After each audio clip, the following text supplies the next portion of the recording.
On an ordinary weekday afternoon in small towns, neighborhoods, and cities across the United States, the scene feels instantly recognizable. A familiar shopping plaza sits beside a wide parking lot, its painted lines still bright, its entrances still open. A few cars pull in, a few pull out. The storefronts are intact, the signs are still lit. Nothing looks broken, nothing looks dramatic. And yet, something feels different. For years, places like these were never destinations. They were part of a routine Americans barely noticed. A quick stop after work, a receipt folded into a wallet, a short walk from the car to the door. These plazas existed in the background of daily life, quietly supporting it without asking for attention. They were built to be steady, predictable, and always there. Now, that predictability feels slightly off. A restaurant that once stayed open until 9 locks its doors at 7. A nail salon still operates, but only 4 days a week. A grocery anchor remains, yet the smaller stores around it feel more spaced out, more subdued. The plaza hasn't failed, it hasn't closed. It's simply become quieter. What stands out isn't panic or shock, it's weight. A subtle sense that the air feels heavier than it used to. Fewer footsteps echo across the concrete. More empty windows sit between occupied ones. You don't notice it all at once. You notice it because you've been here before. And you remember how it felt when these spaces moved at a different pace. There's no headline announcing the shift. No single moment when everything changed. These are adjustments happening quietly, spread out over time, easy to overlook unless you return again and again. And most people do return, because these plazas are still part of daily American life. That's what makes the feeling hard to ignore. If these places were designed to stay full, active, and constant, why do so many American shopping plazas feel empty all of a sudden? What's happening in these shopping plazas isn't limited to a single neighborhood, a single city, or even a single state.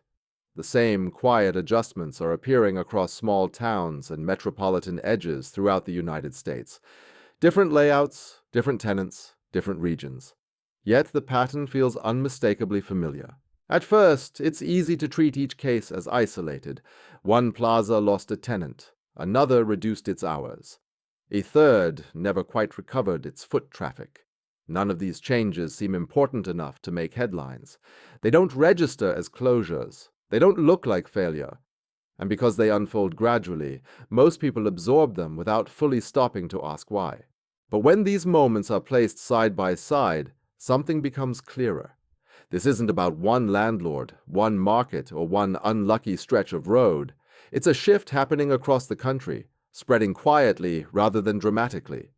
In recent years, especially through 2024-2025, the same signs keep repeating themselves in places that once felt stable and routine. What's important is what this pattern is not. It's not the result of personal choices made by shoppers. It's not caused by one bad season or one unexpected event.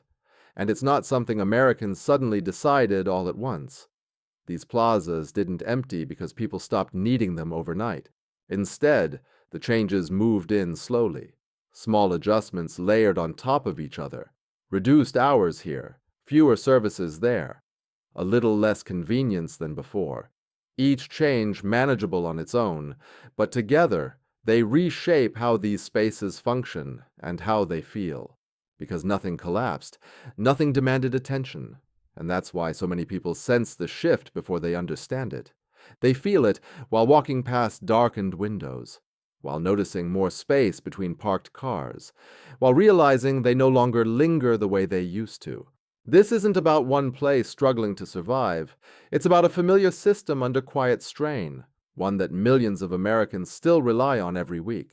If this pattern is appearing nationwide, what pressure is slowly building beneath these everyday spaces? For decades, the shopping plaza played a role in American life that went far beyond commerce. It wasn't just a collection of stores. It was a system built around habit. The same places, the same routes, the same stops repeated week after week.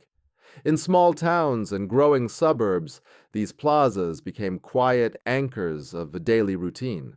They were designed for convenience, not excitement. You didn't plan a trip there. You folded it into your day without thinking. A pharmacy next to a grocery store, a diner a few doors down, a dry cleaner tucked between a nail salon and a dollar store. For decades, these spaces made everyday tasks feel effortless. You knew where to park, you knew how long you'd be there, you knew what to expect. That predictability mattered. It created a sense of rhythm, something steady in lives already full of decisions. Parents ran errands while kids waited in the car.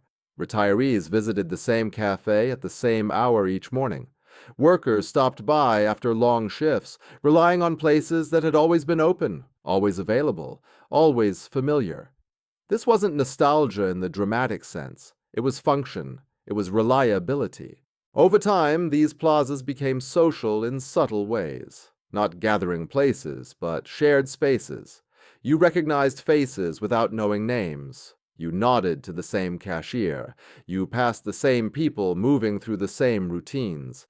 These interactions were small, but they reinforced the feeling that the system worked, that it supported daily life without drawing attention to itself.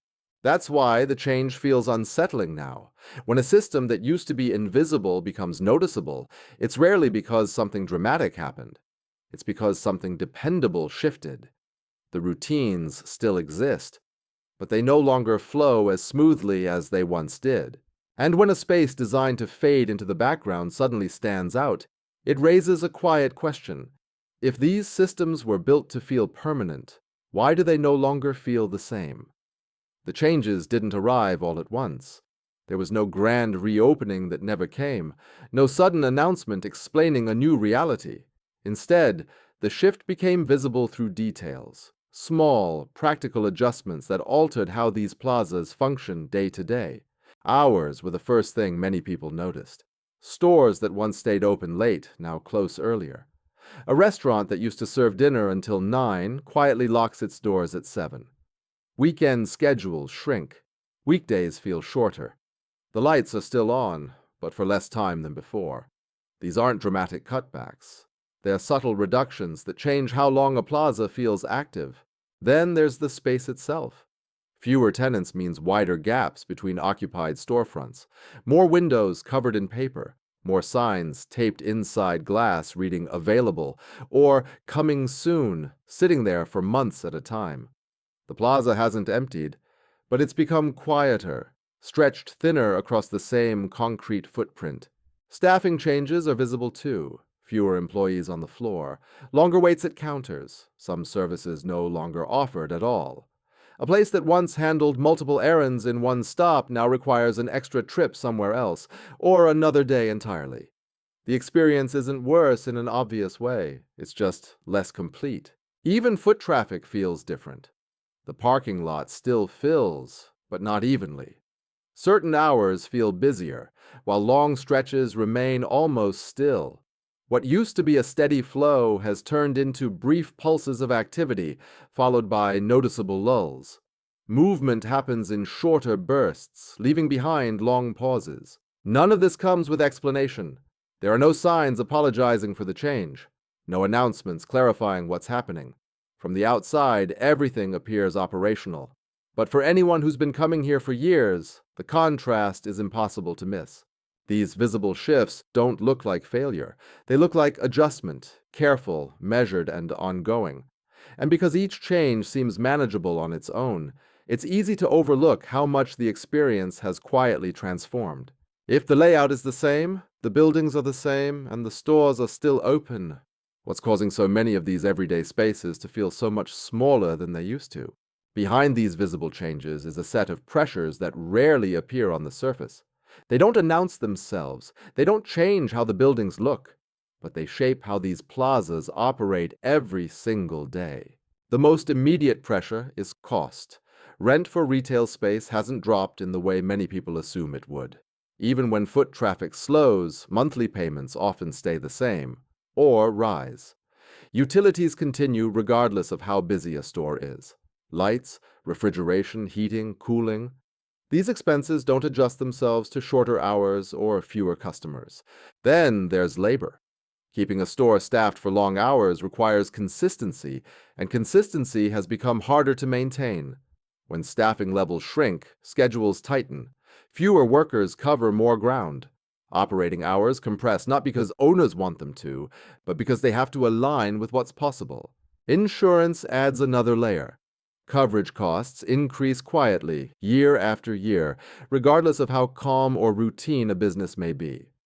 For small tenants especially, this pressure stacks on top of everything else. It doesn't shut doors overnight, but it narrows margins until flexibility disappears. Logistics matter too. Inventory doesn't move as predictably as it once did. Deliveries cost more. Storage requires planning. When supply becomes less efficient, businesses respond by simplifying, carrying less, opening less, offering less. The goal shifts from growth to stability. None of these pressures require dramatic decisions. They encourage cautious ones. Shorter hours reduce labor costs. Smaller inventories reduce risk. Fewer services reduce complexity. Each choice makes sense in isolation. Together, they reshape the entire environment. This is why the change feels structural rather than emotional. The plaza isn't reacting to a single shock, it's adapting to constant pressure. And adaptation doesn't look like collapse, it looks like contraction. If these spaces are being asked to do more with less, how long can a system built on convenience keep tightening before it starts to feel hollow? As these pressures reshape how shopping plazas operate, the effects don't stay contained within balance sheets or schedules. They ripple outward into everyday life, touching the people who depend on these spaces most, often without anyone fully noticing. For older adults, shopping plazas have long been built around accessibility and familiarity. The same routes, the same entrances, the same services located within a short walk. When hours shrink or services disappear, errands become harder to plan. A missed window means waiting another day. Convenience turns into calculation, especially in small towns and rural areas where alternatives are limited. For families, these plazas once simplified daily logistics. Multiple stops in one trip, predictable timing, the ability to fit errands between work, school, and home. As options narrow, routines stretch. One trip becomes two. One stop becomes several. Time that used to feel manageable starts to feel fragmented. For workers, the shift appears in subtler ways. Fewer hours available, less consistency in scheduling, smaller teams handling the same responsibilities. The plaza remains open, but the structure supporting those inside becomes thinner. Stability gives way to flexibility, often at the worker's expense. And for communities, especially in small towns, these plazas served as shared reference points, not gathering places, but common ground, places everyone recognized, relied on, and moved through. When activity fades, the loss isn't social in an obvious sense. It's atmospheric. The space still exists, but it no longer feels like it belongs to everyone in the same way. What's striking is the absence of drama. No mass exodus, no visible crisis, just a steady erosion of ease. Life continues, people adjust. But each adjustment adds weight to daily decisions that used to feel automatic. These impacts aren't catastrophic, they are cumulative. And that accumulation changes how people experience ordinary days. If these plazas were designed to quietly support everyday life, what happens when the support is still there, but no longer feels effortless? At this point, the change is no longer just about stores, hours, or costs. It's about something less visible and harder to measure. A system that once faded into the background has started to demand attention, not because it failed, but because it no longer feels automatic. Shopping plazas were built on an assumption that everyday life would move at a steady pace, that people would have the time, energy, and predictability to flow through these spaces without friction. For a long time, that assumption held. The system worked quietly because the conditions around it allowed it to. Now, those conditions are shifting. When convenience narrows, people adapt. They plan more carefully. They combine trips. They avoid unnecessary stops. None of this is dramatic. It's practical. But as these choices repeat, the system begins to change shape. Spaces designed for constant movement start to experience longer pauses, not because they're unwanted, but because they are no longer essential in the same way. What makes this difficult to recognize is how subtle it feels. There's no clear line marking when the old rhythm ended and the new one began. The plaza still opens, the lights still turn on, but the space between actions grows wider, and the energy that once filled it becomes harder to summon. This raises a larger question, not about retail, but about design. These places were created to support a certain version of American life, a version built around availability, predictability, and excess capacity. When that version begins to tighten, the spaces built for it don't disappear. They linger, adjusting quietly, waiting for demand that no longer arrives in the same way. So the question isn't whether shopping plazas are failing. The question is simpler and heavier. What happens to everyday systems when the life they were built for starts to move differently? As these systems adjust, the effects show up not in headlines, but in habits. Daily life begins to bend around smaller windows of availability. Errands are grouped more tightly. Stops are skipped if they don't feel necessary. What once felt casual now requires a bit more planning. Over time, people begin to move differently through their days. A quick stop becomes a calculated one. A spontaneous visit turns into something postponed. The plaza is still there, but it's no longer woven into routines the same way. It becomes optional rather than assumed. And when something shifts from assumed to optional, its presence starts to fade. This isn't collapse, it's compression. In recent years, Americans have adjusted quietly to narrower margins of time and energy. Fewer open hours mean fewer chances to drift in. Reduced services mean fewer reasons to linger. Each adjustment feels reasonable on its own, but together they reshape behavior. People adapt by doing less, not because they want to, but because the system encourages it. Gradually, the plaza reflects the change back. Less movement leads to less visibility. Less visibility leads to fewer spontaneous visits. A feedback loop forms, not from failure, but from efficiency. The space becomes optimized for shorter interactions, not extended presence. What remains is functionality stripped of ease. This shift reaches beyond retail. It touches how Americans experience daily life itself. The feeling of having room in the schedule, room in the day, room in the mind, has narrowed. Choices feel heavier. Decisions stack up faster.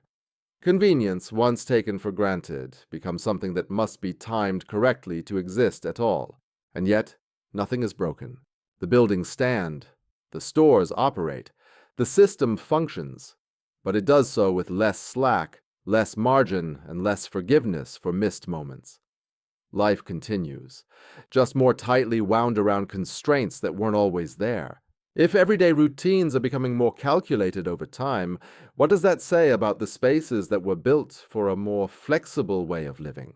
Individually, none of these pressures feel overwhelming. Housing costs rise, utilities inch upward, groceries take a larger share of the budget. Transportation becomes more expensive. Wages adjust slowly, if at all. Each factor can be managed in isolation, but everyday life isn't lived in isolation. What's changed is how often these pressures arrive together. For many Americans, there is no longer much room between income and obligation. Expenses converge in ways that leave little margin for flexibility. Rent or mortgages demand priority. Utilities arrive on fixed schedules. Food costs fluctuate, but rarely downward. Transportation remains essential, not optional. When everything claims attention at once, something else has to give. That something is often convenience. Extra stops disappear. Unplanned visits feel indulgent. A shopping plaza that once fit naturally into daily movement now competes with tighter budgets and narrower timelines. The space hasn't become irrelevant, but it has become easier to skip. This is what it means to live with no buffer. Not a crisis, not a collapse, just the absence of extra room. When there's no slack in the system, even small decisions carry weight. A missed hour matters, a closed door matters, and over time, these moments accumulate. The plaza reflects this shift almost immediately. Less discretionary movement means less foot traffic. Less foot traffic reinforces shorter hours. Shorter hours further reduce opportunity. The loop tightens, not because anyone planned it, but because every part is responding rationally to the same conditions. This convergence explains why the emptiness feels sudden, even though the change has been gradual. When multiple pressures align, the result becomes visible all at once. If everyday life now operates with no buffer, how much room is left for spaces that once depended on excess time and easy movement? As this lack of buffer becomes normal, the weight shows up in places that are harder to see. Not in finances alone, but in the way everyday decisions begin to feel. The mental load grows quietly. Small choices require more thought than they used to. Timing matters more. Missed opportunities feel more costly. This leads to a kind of decision fatigue that isn't dramatic, but persistent. People don't stop going out because they don't care. They stop because every trip now requires coordination, checking hours, planning routes, deciding whether it's worth the effort. What was once automatic becomes deliberate. Over time, that deliberation changes behavior. When life feels tighter, people conserve energy. They simplify. They reduce optional movement. The shopping plaza becomes one of many places quietly filtered out, not by rejection, but by prioritization. There's also a subtle emotional shift. When systems no longer feel forgiving, people lose the sense that they're moving forward. Progress feels replaced by maintenance. Staying even takes effort, and spaces built around ease and flow begin to feel out of sync with how life is actually being lived. None of this registers as a crisis. It doesn't trigger alarms. It simply settles in, a background pressure that reshapes habits without demanding attention. The plaza feels emptier, not because people disappeared, but because they're carrying more weight with them when they move. If everyday life now requires more calculation just to stay balanced, how does that change the way people move through the spaces built for ease? American shopping plazas didn't empty overnight. They didn't fail in a single moment, and they weren't abandoned by choice. What changed was the environment around them, the pace of life, the margins people operate within, and the amount of flexibility built into everyday routines. These spaces still exist, they still serve a purpose, but they now reflect a version of daily life that feels tighter, quieter, and more deliberate than before. Not broken, just constrained. For many people, the emptiness isn't about what's missing from the plaza. It's about what's missing from the day. Extra time, extra energy, extra room to move without thinking. And that raises a final question, not about retail, but about rhythm. When everyday life leaves less room to breathe, what happens to the spaces that were built for ease?